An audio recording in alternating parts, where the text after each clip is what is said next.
Hello friends. तो आज हम पढ़ने वाले हैं centre line method for one room plan. यानी कि हिंदी में अगर हम बात करें तो इसे हम कहेंगे केंद्रीय रेखा विधि से एक रूम यानी कि एक कमरे का डिटेल्ड एस्टिमेशन निकालने का काम आज हम करने वाले हैं। तो सबसे पहले हमारे पास प्लान है 5x6 मीटर यानी 5x6 मीटर का प्लान है, जिसकी डिटेल्स हमें कुछ इस तरह से दे रखी है कि 90x30 90x30 का हमारा पीसीसी वर्क है। उसके बाद फर्स्ट फुटिंग के लिए 80x20, सेकंड फुटिंग के लिए 60x20 ग्राउंड लेवल हो गया यहाँ पर, और इससे ऊपर प्लिंथ लेवल जो है वो 40x40 का है, और उसके ऊपर सुपर स्ट्रक्चर जो कि 30 सेंटीमीटर की इसकी थिकनेस ऑफ वॉल है और 3 मीटर इसका प्लान की डेप्थ है, लंबाई है पूरी 3 मीटर की। तो सबसे पहले इसके अंदर हम क्या करने वाले हैं कि इसका हम सेंटर लाइन प्लान बनाएंगे। तो सेंटर लाइन प्लान कुछ इस तरह से है कि देखिए कि 5x6 मीटर का ये प्लान हो गया। अब अपनी इस प्लान के अंदर 30 सेंटीमीटर की वॉल की थिकनेस है, ठीक है, दीवार की मोटाई है। अब इसके अंदर हमने क्या किया है, इसकी 30 सेंटीमीटर मोटाई थी, तो सेंटर प्लान निकालने के लिए हमें इसकी सेंटर से डिस्टेंस लेनी पड़ती है। तो ये सेंटर से इसकी डिस्टेंस हो गई 15 सेंटीमीटर। अगर हम ये 15 प्लस 5 प्लस ये 15 कुछ इस तरह से करेंगे तो ये 530 मीटर हो जाएगी। देखिए 0.15 0.15 प्लस ये पूरी 5 मीटर है, तो 5 प्लस 0.15 मतलब 0.15, यानी कि हम कह सकते हैं 5.30 मीटर। तो ये 5.30 मीटर आ गई, ये सेंटर प्लान इधर, इसका सेंटर लाइन ये आ गई, और इसी तरह से 0.5 और 0.5 इसमें जुड़ जाएगा और ये 6 है, तो इस तरह से ये हो जाएगी 6.30 मीटर। तो सेंटर प्लान इसका हमारे पास तैयार हो गया है कि इसकी लंबाई हो गई 5.30 मीटर और इसकी ये हो गई लेंथ 6.30 मीटर। सेंटर प्लान बनाते समय हमें कुछ बातों का ध्यान रखना होता है, वो कुछ इस तरह से है कि सभी दीवारों का मान समान होना चाहिए, माप समान होना चाहिए। यानी कि जब आप सेंटर लाइन प्लान बनाते हैं तो इसमें आप जो दीवारें काम में लेते हैं उन सभी का माप सभी तरफ से समान होना चाहिए। यानी कि ये जैसे 30 सेंटीमीटर की है, ये पूरे के अंदर 30 सेंटीमीटर की होनी चाहिए। अगर दीवार का माप अलग अलग होगा, जैसे कि 4 इंचेस 6 इंचेस इस तरह से दीवारों का माप होता है, तो अगर कहीं पे भी 4 इंचेस के आ गई या कुछ 15 सेंटीमीटर का ऐसा कुछ होता है, तो इस माप को हम काम नहीं ले सकते। सेंटर लाइन मेथड यानी कि केंद्रीय रेखा विधि को हम काम में नहीं ले सकते। तभी देखो इसमें क्या लिखा हुआ है, सभी दीवार का माप समान हो तभी आप केंद्रीय रेखा विधि को काम में ले सकते हैं, नहीं तो आप लॉन्ग वॉल और शॉर्ट वॉल मेथड यानी कि लंबी दीवार और छोटी दीवार विधि को काम में लेना होगा। हमने इस तरह से ये सेंटर प्लान बनाया था, तो इसको मैंने बिल्कुल ही अलग ले लिया है कि 5.30 मीटर का ये सेंटर प्लान बना, लंबाई ये हो गई, और ये वाला हो गया कि 6.30 मीटर। ये जैसा कि हमने अभी यहाँ पे बनाया था कि 5.30 मीटर ये वाला हो गया और 6.30 मीटर ये वाली लेंथ हो गई थी। इसको हमने अभी इसमें बिल्कुल अलग से निकाल दिया, और इस तरह से हमने इसमें लेंथ निकाली। लेंथ ऑफ द प्लान मतलब कि centre long wall short wall method में हम क्या करते थे कि लंबी दीवार को अलग रखते थे और छोटी दीवार को अलग रखते थे, पर इसमें ये नहीं है। इस केस में ये होता है कि इस पूरे जो लेंथ है उन सभी को जोड़ लिया जाता है आपस में।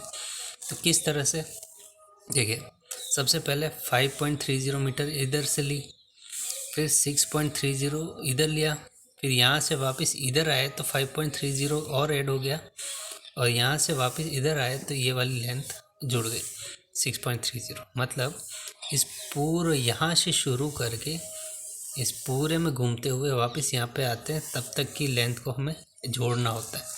तो इस तरह से देखिए 5.30 प्लस 6.30 प्लस 5.30 प्लस 6.30, इस तरह से टोटल लेंथ अपने पास ये आ गई कि 23.2 मीटर ये हो गई। अब लॉन्ग वॉल और शॉर्ट वॉल मेथड में ये जो इंडेक्स बनती है वो कुछ इस तरह से है।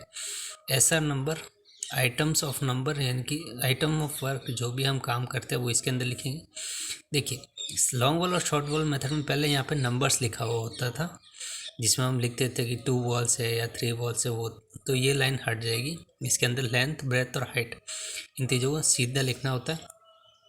इन तीनों को जब मल्टीप्लाई करेंगे तो ये क्वांटिटी आ जाएगी। और ये description of work, description of work में क्योंकि लेंथ हमें सिर्फ एक बार ही निकालनी होती है, इसलिए हम इसी चीज़ डिस्क्रिप्शन को यहाँ पे कर लेंगे। 530 प्लस 6.30 प्लस 5.30 प्लस 6.30, तो ये अपना आ गया 23.2 metre, 23.2 metre length.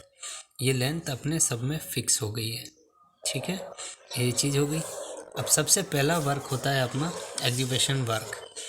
Execution work हम कैसे करेंगे, देखिए सबसे पहले अपने पास लेंथ तो हो गई 23.2। अब ब्रेथ की बात करें तो ब्रेथ हमारे पास कुछ इस तरह से है, ये देखिए 90 सेंटीमीटर का ये ब्रेथ है इसका। और हाइट जो होती है अपने पास ग्राउंड से नीचे के, जो एक्सकवेशन वर्क होता है, यानी कि ज़मीन से हम जो खुदाई का काम करते हैं उसे हम एक्सकवेशन वर्क करते हैं। और ग्राउंड लेवल जो है वो अपना कुछ ये वाला है। ठीक है, इसको हम ग्राउंड लेवल बात कर रहे हैं, ग्राउंड लेवल है। तो यहाँ से आप अगर सही से देखें तो 20, 40, 50, 60, 70, 30 सेंटीमीटर का है। तो हमारे टोटल 70 का हो गया, यानी कि इसे हम 0.70 यहाँ पे लिख लिया। ठीक है, ये देखिए सब, ये प्लान कुछ इस तरह से अपना 90 सेंटीमीटर ये है। ग्राउंड लेवल से जो हम खुदाई का काम करते हैं उसे हम एक्सकवेशन वर्क कहते हैं। तो 20, 40, 50, 60, 70, इसलिए हमने यहाँ पे 0.70 लिया। इन तीनों को मल्टीप्लाई किया तो अपने पास आया 14.616। देख लेते हैं, 23.2 इंटू 0.90 इंटू 0.70, 14.616। ठीक है, ये 14.616 इस तरह से हमारे पास आ गया। सेकंड पॉइंट है अपना कंक्रीट वर्क। कंक्रीट वर्क जब आपका ज़मीन से खुदाई हो जाती है तो सबसे पहला जो वर्क किया जाता है उसे हम कंक्रीट वर्क कहते हैं। ठीक है, लेंथ आपकी फ़िक्स हो गई है, 23.2 है, ये फ़िक्स हो गई है। अब ब्रेथ जो है, सबसे फर्स्ट वर्क अपना था यही 90 सेंटीमीटर्स का, इसलिए हमने इसका 90 सेंटीमीटर ब्रेथ लिया है। और इसकी अब देखिए एक्सकवेशन पूरा वर्क हो गया। अब फर्स्ट की जो हाइट है वो है अपनी 30 सेंटीमीटर की। 30 सेंटीमीटर को जब आप मीटर्स में कन्वर्ट करेंगे तो वो आपकी हो जाएगी 0.30 मीटर। और इन दोनों को हमने मल्टीप्लाई कर लिया। ठीक है, अब आती है अपने पास फर्स्ट फुटिंग जो कि 23.2 लेंथ है ही। उसके बाद अब यहाँ पे आप देखेंगे कि 80 सेंटीमीटर का ये फर्स्ट फुटिंग है और इसकी 20 सेंटीमीटर डेप्थ है। तो 80 और ये 20, इन तीनों को मल्टीप्लाई किया तो ये हो गया। सेकंड फुटिंग 23.2 लेंथ हो गई। अब सेकंड फुटिंग अपनी 60 की है, 60 इंटू 20 का ये हो गया। तो 60 इंटू 20 हो गया आपके। टोटल को तीनों को मल्टीप्लाई किया तो यानी कि गुणा किया तो आपके पास ये हो गई। प्लिंथ लेवल 23.2 तो है ही, 40, ये देखिए यहाँ पे ये 40 सेंटीमीटर इंटू 40 सेंटीमीटर, ये 40 इंटू 40 सेंटीमीटर हो गया तो 3.712 हो गया। सुपर स्ट्रक्चर 23.2 है, इसकी थिकनेस जो है वो 0.30 की है, 30 सेंटीमीटर की। और इसकी लेंथ जो है 3 मीटर की है, इसलिए हमने 0.30 से इंटू 3 किया, तीनों को मल्टीप्लाई किया तो ये आया। और जब हम इन सभी को जोड़ लेंगे ऐड करेंगे, जोड़ेंगे, तब आपके पास टोटल क्वांटिटी आएगी 51.968 metre cube. Thank you friends. तो आज का टॉपिक हमारा इतना ही था। नेक्स्ट वीडियो के लिए धन्यवाद।